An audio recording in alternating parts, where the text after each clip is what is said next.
Hey everybody, welcome to week 3 of Media Arts. I am grateful for an opportunity to have a week where we focus not only on the history of photography, but also the leading lines and using leading lines in your photos.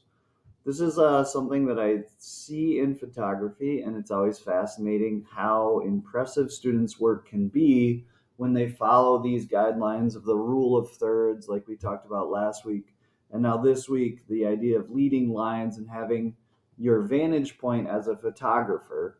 So, if I'm taking a picture, right, if this was my camera, and I'm just standing there and just taking it from where everyone's used to seeing, that vantage point isn't as interesting as if I'm down on the ground, low crawling, seeing the leading lines of that pathway or the leading lines of those different textures bring you into your photo, creating pathways for people to see the photography. So, really, this week we have a little history.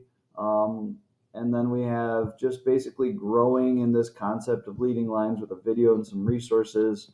And then you showing me that you can see where leading lines are on this voice thread. This is where you're going to draw on the screen showing me how the leading lines work. And then you going out on the project for the week and actually taking your own images, you documenting the world. Now, some of you did a great job these last weeks of looking around your house. I'm going to encourage you. I looked at the weather in most of Minnesota, and it looks like it'll be a great week for weather-wise in the winter. And there'll still be some snow, and it would be fun to document it as a collective classroom community. So if you can get out and take pictures outside, I always am going to encourage that. The lighting is always going to look better, especially if you're like taking pictures at night, let's say before the deadline. When it's dark, it's harder to get good pictures.